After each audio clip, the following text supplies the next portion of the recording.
Good evening. இந்த வீடியோவில் நம்ம of revenge text line by line analysis பார்க்க போகிறோம். நமக்கு வந்து UG TRBக்கு ஆஃப் ரிவெஞ்ச் சிலபஸில் இருக்குது. So let us start. Revenge is a kind of wild justice. The very first line is a possible one mark question. Revenge is a kind of dash அப்படின்னு கேட்கலாம். Revenge is a kind of dash அது மாதிரி question கேட்கலாம். It's a wild justice. அதாவது bacon என்ன சொல்கிறேன்னா, revenge வந்து it is a justice அப்படிங்கிறத அக்செப்ட் பண்ணிக்கிறாரு. அது வந்து ஒரு நியாயமான தீர்வு. நமக்கு யாராவது தப்பு பண்ணிட்டாங்கன்னா அவங்கள பழி வாங்குறது அப்படிங்கிறது ஒரு நியாயமான தீர்வுங்கிறத ஃப்ரான்சிஸ் பேக்கன் சொல்கிறாரு. ஆனால் அது எப்படிப்பட்ட தீர்வுனா, it's not a cultured justice. ஒரு கல்ச்சர்ட் பீப்புள் செய்யக்கூடிய விஷயம் அது கிடையாது. அது வந்து ஒரு வைல்டு ஜஸ்டிஸ். படிக்காத காட்டு மிராண்டியாக வாழ்கிறாங்களே அவங்க தான் வந்து இந்த மாதிரி ரிவெஞ்ச் வந்து ஃபாலோ பண்ணுவாங்க. அது வந்து ஒரு கல்ச்சர்ட் பீப்புளுக்கான தீர்வு கிடையாது அப்படின்னு அவர் சொல்கிறாரு. So the very first line is a possible one mark question. Which the more man's nature runs to the more ought law to weed it. தனக்கு வந்து ரொம்ப அதிகமாக ரிவெஞ்ச் பண்ணோம் அப்படிங்கிற நோக்கம், அவனோட நேச்சர், ஹியூமன் நேச்சர் வந்து அதிகமாக பழி வாங்கணுங்கிற எண்ணம் இருந்ததுன்னா, ஒரு மனிதனுக்கு அந்த இயல்பு பழி வாங்குகிற இயல்பு இருந்துச்சுன்னா அதை எதை வச்சு சரி பண்ண முடியும்னா சட்டத்தை வச்சு தான் சரி பண்ண முடியும். இப்போ ஒருத்தர் நமக்கு தப்பு பண்ணிட்டான் அப்படின்னா, அதை தப்பு பண்ண சட்டம் தண்டிச்சிருச்சு அப்படின்னா நம்ம பழி வாங்க மாட்டோம். சட்டம் அவனை தண்டிச்சிருச்சுன்னா நம்ம பழி வாங்க மாட்டோம். அப்போ சட்டத்தை வச்சு தண்டிக்கிற மூலிமா பழி வாங்குறத நம்ம குறைக்க முடியும் அப்படின்னு சொல்கிறது. அப்போ இது வந்து ரிவெஞ்சோட லாவோட யூஸ் அப்படின்னு சொல்லலாம். ரிவெஞ்சை வந்து எப்படி நம்ம ஸ்டாப் பண்ண முடியும் அப்படின்னா, அதுக்கான சொல்யூஷன் பேக்கன் தரக்கூடிய சொல்யூஷன் வந்து பார்த்திங்கன்னா through law. For as the first wrong doth but offend the law but the revenge of that wrong put the law out of office. ஒருத்தன் முதல் நமக்கு தப்பு பண்ணுறான் அப்படின்னா அது வந்து அஃபண்ட் த லா, சட்டத்தை மீறிய ஒரு செயல். ஃபஸ்ட்டு ஒருத்தர் தப்பு பண்ணுறோன்னா அது வந்து சட்டத்தை மீறிய செயல். ஆனால் அதுக்கு நம்ம பழி வாங்குகிறோம் அப்படின்னா அது வந்து சட்டத்தை வந்து it put the law out of office. சட்டத்தை வந்து பிரோஜனமே இல்லாமல் பண்ணிடும். சட்டம் எதுக்கு இருக்கோ அதுக்கான அடிப்படை காரணத்தையே அது வந்து என்ன பண்ணிடுது, ஒன்றும் இல்லாமல் பண்ணிடுது. சட்டம் எதுக்கு இருக்குது அப்படின்னா, நமக்கு யாராவது தப்பு பண்ணால் அவங்கள வந்து தண்டிக்கணும் அப்படிங்கிறது தான் சட்டம் இருக்குது. அந்த சட்டத்தை மதிக்காமல் நம்மளே பழி வாங்கணும் அப்படின்னா சட்டம் அங்கே இருந்தும் பிரோஜனம் இல்லை அப்படிங்கிறத பேக்கன் சொல்கிறாரு. ஃபஸ்ட் ஒருத்தர் தப்பு பண்ணால் சட்டத்தை மீறான், ரெண்டாவதாக அது பழி வாங்குற வந்து சட்டத்தை பிரோஜனம் இல்லாமல் பண்ணிடுறான். ஸோ வாட் மேக் த லா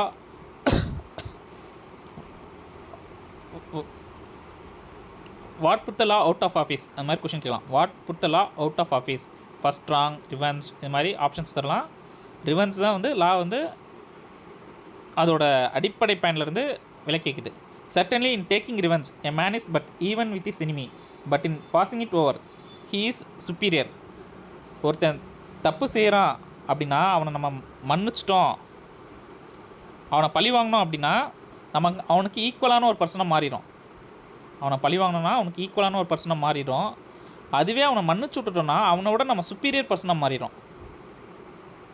எப்போ நம்ம பழி வாங்குறோமோ அப்போ வந்து நம்ம அவனுக்கு ஈக்குவலாக தான் இருக்கும்.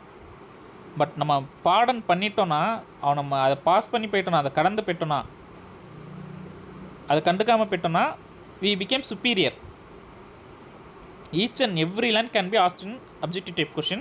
ஸோ ஒவ்வொன்றுமே நீங்கள் அண்டர்ஸ்டாண்ட் பண்ணுங்கள். டேரக்ட் கொஷினாகவும் இருக்கலாம், அல்லது அனாலிட்டிக்கல் கொஷினாகவும் இருக்கலாம், அல்லது ரீசன் அண்ட் அசெஷன் டைப்லையும் கேட்கலாம், ஹை ஆர்டர் திங்கிங் கொஷினாகவும் கேட்கலாம். Each and every line you have to understand the in depth meaning. For it is prince part to pardon. ஏன்னா பிரின்ஸ் தான் வந்து மன்னிக்கக்கூடிய தன்மை உள்ளவர். அப்போ நம்ம மன்னிச்சோன்னா நம்மளும் வந்து ஒரு பிரின்ஸ்க்கு ஈக்குவல் ஆகிடுவோம். பிரின்ஸ் எ ஃபியூச்சர் கிங், அவர் தான் வந்து பிரின்ஸ் அப்படின்னு சொல்லுவோம். சம்டைம்ஸ் கிங்கே வந்து பிரின்ஸ் அப்படின்னு சொல்லக்கூடிய பழக்கமும் இருந்தது. அந்தளவுக்கு நம்ம வந்து we become superior. And Solomon I am sure said it is a glory of a man to pass by an offence. இப்போ வந்து ஒரு கொட்டேஷன் சொல்கிறார், சாலமனோட கொட்டேஷன். சாலமன்கிறவர் என்ன சொல்லியிருக்காரு அப்படின்னா, it is a glory of a man to pass by an offence. இது வந்து example படிக்கலாம். Who said it is a glory of a man to pass by an offence அப்படின்னு கேட்டு கீழே வந்து சாலமன், டியூக் ஆஃப் ஃப்ளரன்ஸ், இது மாதிரி அரிஸ்டாட்டில், அப்படி ஒரு 4 ஆப்ஷன் தரலாம். அப்போ நம்ம வந்து இது யார் சொன்னா அப்படிங்கிறத தெரிஞ்சுக்கணும். சாலமன் சொல்கிறாரு, it is a glory of a man to pass by an offence. நமக்கு ஒரு தீங்கு நடந்தால் அதை கடந்து போகிறது தான் ஒரு மனிதனோட க்ளோரி, ஒரு மனிதனோட சிறப்பு தன்மை. அவனுக்கான பெருமை என்ன அப்படின்னா, நமக்கு நடந்த தவறுகளை கடந்து போகணும், அதை பழி வாங்கக்கூடாது, அதை வந்து கடந்து போயிடணும். That which is past is gone and irrevocable and the wise men have enough to do with things present and to come. நமக்கு வந்து ஒருத்தர் நமக்கு தீங்கு வச்சுட்டோன்னா அது வந்து பாஸ்ட், தீங்கு செஞ்சது தான், அது வந்து irrevocable, அது வந்து நம்ம சரி செய்ய முடியாது. பட் ஒரு வைஸ்மேன் என்ன பண்ணுவார், பாஸ்ட்டை பற்றியே நினச்சிருக்க மாட்டார். அவன் நமக்கு இப்படி பண்ணிட்டானே, இவ்வளோ பெரிய துரோகம் பண்ணிட்டானே அப்படின்னு அதை பற்றியே நினச்சிருக்க மாட்டார்.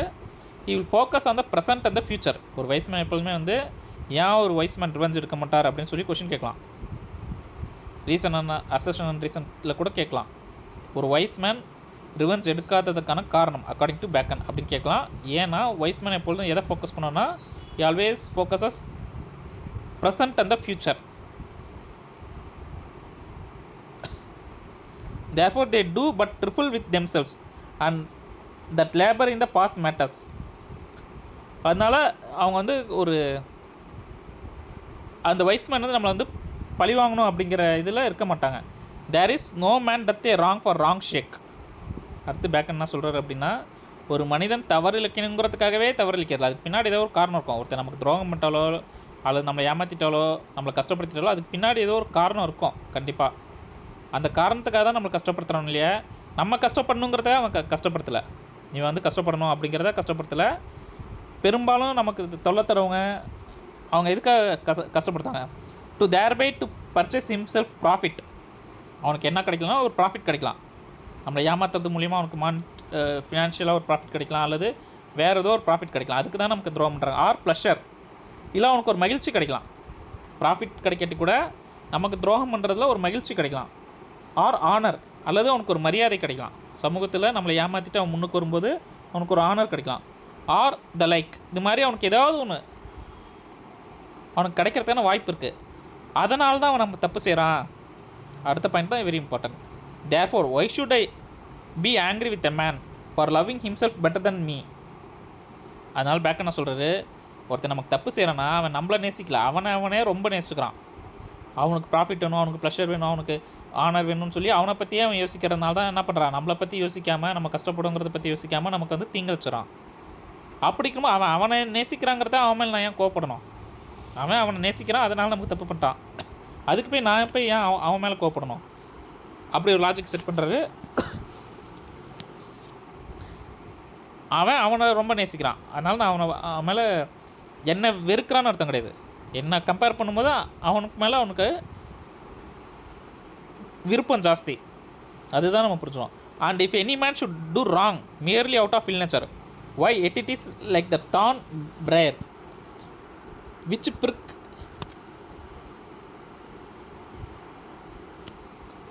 and scratch because they can do no other. அப்படியே ஒருத்தர் வந்து அவனோட நேச்சரே அப்படி இருக்குது. அவன் வந்து நான் அடுத்தவங்க தொல்லைத்தர தான் அவன் நேச்சர் அப்படின்னு சொல்லுவான். ஒரு சைக்கோ மாதிரியான ஒரு கேரக்டரில் இருக்கான். அடுத்தவங்களுக்கு தொல்லைத்தர தான் அவனுக்கு 24 மணி நேரமும் அவனுக்கு பொழப்பே. அவனுக்கு அதில் ப்ளஷரும் கிடைக்காது, ப்ராஃபிட்டும் கிடைக்காது, ஆனரும் கிடைக்காது, இருந்தாலும் மற்றவங்க தொல்லை தந்துகிட்டே இருப்பான். அப்படி ஒருத்தன் இருக்கான்னா அவனை நம்ம வந்து முள்ளோட கம்பேர் பண்ணுறாரு. ஒரு முள் நம்மளை சும்மா குத்துது, அடிக்கடி வந்து ஒரு முள் குத்திட்டு இருக்கு, அதுக்கு போய் அந்த முள்ளை போய்ட்டு நம்ம பழி வாங்கிட்டு இருக்க மாட்டோம். நம்ம எனர்ஜி வந்து அந்த முள்ளை பழி வாங்குறதுல யோசிச்சுட்டு இருக்க மாட்டோம். நம்ம அதை கடந்து போய்டுவோம், தூக்கி போட்டு கடந்து போய்டுவோம். அந்த மாதிரி தான் நம்ம வந்து அதை எடுத்துக்கணும். ஒருத்தன் வந்து நம்மளை அவனோட இல் நேச்சர்னால அவன் நம்மளை பழி வாங்கினா நம்ம அதை எப்படி எடுத்துக்கணும் அப்படின்னா, that is his nature. So நம்ம ஏன் அதுக்காக நம்ம கவலைப்படணும், அவனோட நேச்சருக்காக நம்ம ஏன் கவலைப்படணும் அப்படின்னு சொல்லி நம்ம எடுத்துக்கணும். அது ஒரு முள்ளோட கம்பேர் பண்ணுறாரு. இது கொஷின் கேட்கலாம், ஒரு இல் நேச்சர் மேனை எதோட அவர் கம்பேர் பண்ணுறாரு, தான் முள்ளோட கம்பேர் பண்ணுறாரு. The most tolerable sort of revenge is for those wrong which there is no law to remedy. அதில் ஒரு ரிவெஞ்சை மட்டும் அக்செப்ட் பண்ணுறாரு, அதை மட்டும் நம்ம வந்து டாலரபுள்னால் சகிச்சுக்கலாம்.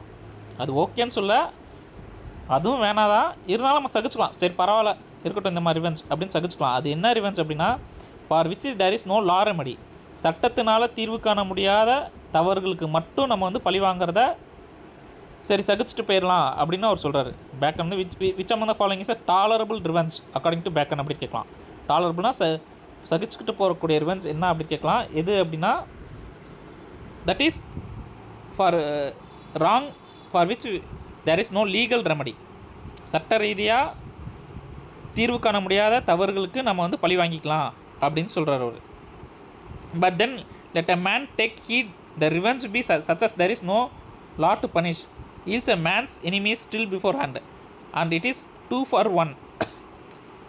எதனால் ஆனால் அந்த ஒருத்தன் பழி வாங்கணும் அப்படின்னு நினச்சா அவன் என்ன பண்ணணும்னா நல்லா தெளிவாக இருக்கணும். இதுக்கு வந்து இந்த பழிவாங்கல் சட்டத்தில் பனிஷ்மெண்ட், இவன் செஞ்ச தப்புக்கு சட்டத்தில் பனிஷ்மெண்ட் கிடையாது அப்படிங்கிறத இவன் வந்து தெளிவாக தெரிஞ்சுக்கிட்டு அப்புறம் தான் பழி வாங்கணுங்கிறாரு.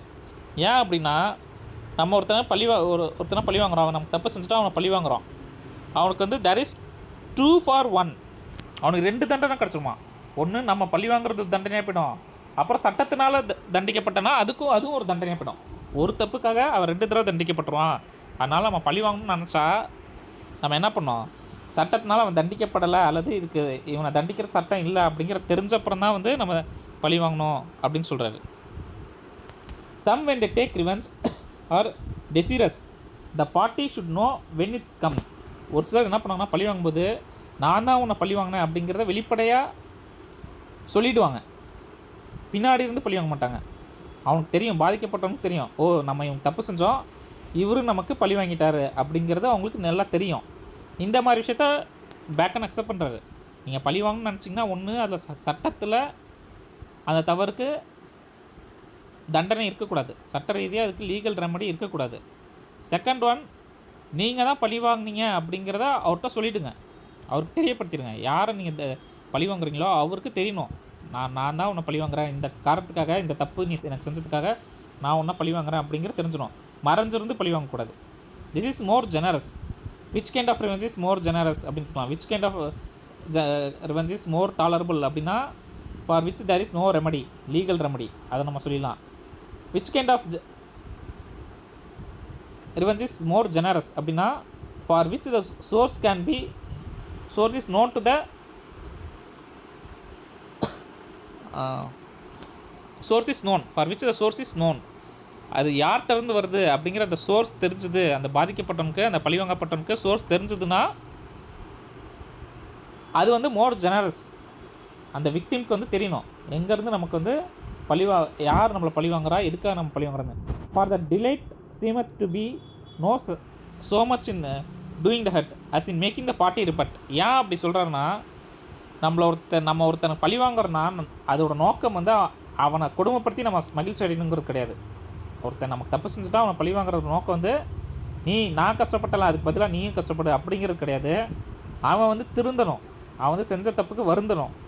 அப்போ அவனுக்கு தெரிஞ்சாதான் திருந்துவான். இந்த தப்புக்காக நம்ம தண்டிக்கப்பட்டோம், நம்ம இவனுக்கு ஒரு தீங்கு செஞ்சோம், இவன் நம்மளை பழி வாங்கிட்டான், அதனால தான் நம்ம கஷ்டப்படுறோம் தெரிஞ்சால் தான் வந்து திருந்துவான். அதுக்கு தான் நம்ம பழி வாங்குறோம் இல்லையா, நம்மளோட தனிப்பட்ட மகிழ்ச்சிக்காக பழி வாங்கலை. அதனால தான் அவர் சொல்கிறாரு, நீ பழி வாங்குறியா, நீ தான் பழி வாங்குறத என்ன பண்ணிவிடு, அவன்கிட்ட வெளிப்படையாக சொல்லிவிடு. அப்போ தான் வந்து அவன் திருந்துவான், உனக்கு செஞ்ச துரோகத்தை நினச்சி கொஞ்சம் வருந்துவான், திருந்துவான்.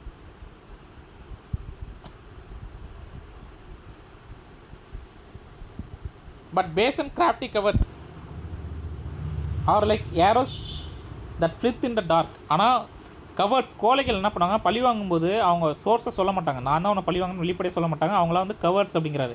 யாரையெல்லாம் பழி வாங்கிட்டு நான் தான் பழி வாங்கன்னு வெளிப்படையாக சொல்லியோ அவங்க தான் கவர்ட்ஸ். அவங்கள எதோட கம்பேர் பண்ணுறேன்னா இருட்டிலேருந்து விடப்பட்ட அம்பு அப்படின்னு சொல்கிறாரு. இருட்டிலேருந்து விடப்பட்ட ஏரோ ஃப்ளித் இன் த டார்க். அடுத்து ஒரு கொட்டேஷன் சொல்கிறார். ஏற்கனவே சாலமனோட கொட்டேஷன் பார்த்தோம். அடுத்து ஒரு quotation. Cosmas, Duke of Florence, had desperate saying against prejudice or neglecting friends of those wrongs are unpardonable. Florence என்ன சொல்கிறாருன்னா, ஒரு நண்பன் நமக்கு தீங்கு செஞ்சுட்டா அதை வந்து மன்னிக்கவே கூடாது அப்படிங்கிறாரு. ஒரு எதிரி தீங்கு செஞ்சுட்டா கூட அதை வந்து நம்ம மன்னிச்சு விட்டுலாம். ஆனால் ஒரு நண்பன் நமக்கு தீங்கு செய்கிறான்னா அவனை வந்து நம்ம என்ன பண்ணிடக்கூடாது, மன்னிச்சே விட்டுரு. அன்பார்டனபிள். இந்த டியூக் ஆஃப் ஃப்ளாரன்ஸ் அப்படின்னு வந்தாலே நீங்கள் இந்த வேர்ட் ஞாபகம் வச்சுக்கோங்க. நெக்லெக்டிங் ஃப்ரெண்ட்ஸ் ஒன்று, அன்பார்டனபிள். நெக்லெக்டிங் ஃப்ரெண்ட்ஸை நம்ம வந்து என்றைக்குமே மன்னிச்சு விட்டுறக்கூடாது. அதுக்காக அவர் என்ன சொல்கிறாரு அப்படின்னா, ஏன் மன்னிச்சு விட்றான்னு சொல்கிறேன்னா, you shall read said he that we are commanded to forgive the enemies but you never read that we are commanded to forgive our friends. ஏன்னா பைபிளில் சொல்லியிருக்காங்க, உன் எதிரியை நீ மன்னிச்சிரு அப்படின்னு தான் சொல்லியிருக்காங்க. பைபிளில் வந்து நீ வந்து உன் எதிரியை மன்னிச்சுதான் சொல்லியிருக்காங்களே, எந்த இடத்துலையும் உன் ஃப்ரெண்டை நீ மன்னி அப்படின்னு சொல்லவே இல்லை. அப்படிங்கும்போது நம்ம வந்து என்ன பண்ண தேவையில்ல, ஃப்ரெண்ட்ஸு நமக்கு துரோகம் பண்ணிட்டாங்கன்னா அவங்கள நம்ம மன்னிக்க தேவையில்ல. ஒரு எதிரி துரோகம் பண்ணிட்டா அவர் வந்து நம்ம மன்னிச்சிடலாம். ஃப்ரெண்ட்ஸு நமக்கு துரோகம் பண்ணிட்டாங்க, கூட இருந்தே குளிப்பறிச்சிட்டானா அவனை வந்து நம்ம மன்னிக்கவே தேவையில்ல. அப்போ நம்ம ஃப்ரெண்ட்ஸை வந்து பழி வாங்கலாம், அவன் வந்து நம்ம மன்னிக்க தேவையில்ல அப்படின்னு யார் சொல்கிறா, டியூக் ஆஃப் ஃப்ளாரன்ஸ் சொல்கிறாரு.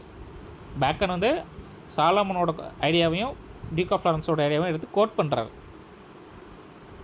But yet the spirit of Job in a better time shall we take good at God's hands and not be content to take evil also. அடுத்து ஜாபை பற்றி சொல்கிறாரு. ஜாபு இதை விட பெட்டராக ஒன்று சொல்லியிருக்காரு. ஜாப் அப்படின்னா நம்ம பைபிளில் வரக்கூடிய ஒரு பர்சன், நமக்கு பிஜிடிஆர்பியில் சிலபஸ் இருக்குது, புக் ஆஃப் ஜாப் அப்படின்னு சொல்லிட்டு. அவர் என்ன சொல்கிறேன்னா, கடவுள் நமக்கு நல்லது செய்யும்போது நம்ம மகிழ்ச்சியாக எடுத்துக்கிறோம், அவர் நமக்கு கெடுதல் பண்ணும்போது அதை மட்டும் நம்ம ஏன் வெறுக்கணும், அதையும் மகிழ்ச்சியாக எடுத்துக்கலாமே அப்படின்னு அவர் சொல்கிறாரு. ஜாப் வந்து கடவுள் நமக்கு ஒரு நல்லது செஞ்சால் அதை மட்டும் நம்ம மகிழ்ச்சியாக எடுத்துக்கிறோம், கடவுள் நமக்கு கொடுத்ததுன்னு. அதுவே ஒரு கெடுதல் வரும்போது, நம்ம வாழ்க்கையில் கெடுதல் வரும்போது நம்ம கடவுளை சபிக்கிறோம். ஏன்டா நம்ம மட்டும் இப்படி குடும்பப்படுத்தினா சபிக்கிறோம், அது தேவையில்ல, அதையும் நம்ம மன மகிழ்ச்சியாக எடுத்துக்கலாமேன்னு சொல்கிறாரு. இதை பேக்கன் அப்படியே ஃப்ரெண்ட்ஷிப்க்கு அப்ளை பண்ணுறாரு. அவர் கடவுளுக்கு சொன்ன விஷயத்தை ஒரு ஃப்ரெண்ட்ஸுக்கு அப்ளை பண்ணுறாரு. ஃப்ரெண்டு ஒருத்தர் நல்லது செய்யும்போது அதை அக்செப்ட் பண்ணிட்டோம், அவன் நமக்கு துரோகம் பண்ணாலோ கெடுதல் பண்ணாலோ அதுக்கே நம்ம வந்து வருத்தப்படணும், அதையும் நம்ம அக்செப்ட் பண்ணிக்கலாம்ல. அந்த ஜாப் சொன்ன அதே கொட்டேஷனை இவர் வந்து ஃப்ரெண்ட்ஷிப்க்கு அப்ளை பண்ணி பார்க்குறாரு.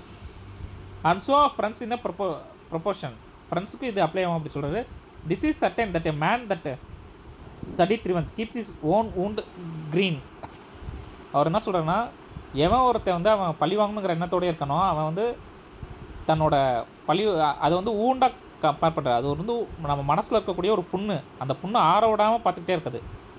பழி வாங்கணுங்கிற எண்ணம் உன்ட்ட இருக்க வரைக்கும் நீ உன் மனசில் இருக்க புண்ணை என்ன பண்ணுறல, ஆறவே விடலை. எப்போ மன்னிச்சு விட்றோமோ அப்போ தான் அந்த புண்ணு வந்து ஆறும். அப்படி இல்லைன்னா அந்த புண்ணு வந்து ஆறவே ஆறாது. அது மாதிரி யாருமே இருக்கக்கூடாது. நம்ம உடம்புல ஒரு புண்ணு இருந்தால் அதை க்யூர் பண்ண தான் ட்ரை பண்ண முடியாது, அதை வந்து அப்படியே வச்சுருக்கவே மாட்டோம் புண்ணை. அது மாதிரி பழி வாங்குற எண்ணங்கிறது நம்ம மனசில் இருக்க புண்ணை அதை வந்து சரி பண்ணிடணும்.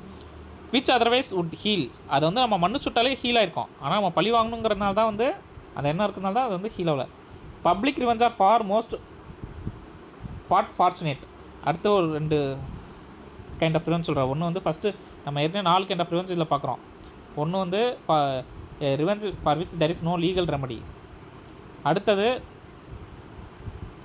இது revenge should know the source, the victim should know the source. அது நமக்கு வந்து விக்டிம் வந்து சோர்ஸ் தெரிஞ்சுருக்கணும், நமக்கு ஒருத்தர் தப்பு பண்ணிட்டாலும் சோர்ஸ் தெரிஞ்சுருக்கணும். அப்புறம் ஃப்ரெண்ட்ஷிப்னால ஏற்பட்ட தவறுகளுக்கு நம்ம எப்படி ரிவெஞ்ச் பண்ணுறது அப்படிங்கிற பார்த்தோம். தென் நவ் ஒரு பப்ளிக் ரிவெஞ்சுக்கும் ப்ரைவேட் ரிவெஞ்சுக்கான டிஃப்ரென்ஸ் சொல்கிறாரு. பப்ளிக் ரிவெஞ்சுனால் ஒரு அரசியல் காரணங்களுக்காக நம்ம சண்டை போடுறது, பழி வாங்குறது. ஒரு அரசர் இன்னொரு அரசரை அரசியல் காரணங்களாக பழி வாங்கினா அது வந்து பப்ளிக் ரிவெஞ்ச். தனிப்பட்ட காரணத்துக்காக பழி வாங்கினா அது வந்து ப்ரைவேட் ரிவெஞ்ச். இவர் இதில் எது பெஸ்ட்டுன்னு சொல்கிறோன்னா பப்ளிக் ரிவெஞ்ச் ஓகே அப்படிங்கிறார். பப்ளிக் ரிவெஞ்ச் மக்களுக்காக, சமூகத்துக்காக, நாட்டுக்காக, ஒரு மன்னருக்காக பழி வாங்கும்போது அது வந்து ஓகே, அதை வந்து அக்செப்டட். பட் ப்ரைவேட் ரிவெஞ்ச் வந்து இல்லை அப்படி சொல்கிறாரு. ஃபார்ச்சுனேட் வந்து which of the following revenge is ஃபார்ச்சுனேட்னா பப்ளிக் ரிவெஞ்ச். அதுக்கு வந்து நிறைய எக்ஸாம்பிள் சொல்கிறாரு. Caesar, death of Caesar, Pertinax, Henry the third of Florence, இவங்களாம் எக்ஸாம்பிள் சொல்கிறேன். இவங்களாம் வந்து தீங்கிழைக்கப்பட்டாங்க. இவங்க டெத்தில் வந்து மற்றவங்க வந்து இவங்க ஃப்ரெண்ட்ஸ் வந்து பழி வாங்கியிருப்பாங்க. இப்போ ஜூலியஸ் சீசர் எடுத்துகிட்டா மார்க் ஆண்டனி வந்து பழி வாங்குவார். ப்ரூட்டஸ்னு ஒருத்தன் தான் சீசர் கொண்டிருப்பான். அந்த ப்ரூட்டஸ் வந்து மார்க் ஆண்டனி பழி வாங்குவார். இது மாதிரி வந்து ஒரு அரசர் இறந்ததுக்காக அவங்க ஃப்ரெண்ட்ஸோ அவங்க ரிலேட்டிவ்ஸோ பழி வாங்கினா அது பேர் தான் வந்து பப்ளிக் ரிவெஞ்ச். அந்த ரிவெஞ்ச் ஓகே அப்படிங்கிறாரு. அது வந்து ஃபார்ச்சுனேட்டுங்கிறாரு. நம்ம வந்து இந்த வேர்ட்ஸ்லாம் முக்கியம். ஒரு ரிவெஞ்சை ஜெனரஸ்ங்கிறாரு, ஒரு ரிவெஞ்சை ஃபார்ச்சுனேட்டுங்கிறாரு, ஒரு ரிவெஞ்சை என்ன சொல்கிறாரு, தட் இஸ் டாலரபிள் அப்படின்னு சொல்கிறாரு. இப்போ 3 ரிவெஞ்ச் வந்து அவர் டிஸ்கிரைப் பண்ணியிருக்காரு.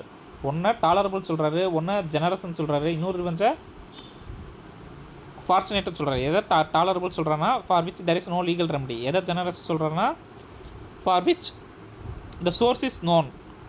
எதுக்கெலாம் வந்து யார் பழி வாங்குறாங்கன்னு அந்த விக்டிம்க்கு தெரியுதோ அது வந்து ஜெனரஸ் கைண்ட் ஆஃப் ரிவெஞ்ச்.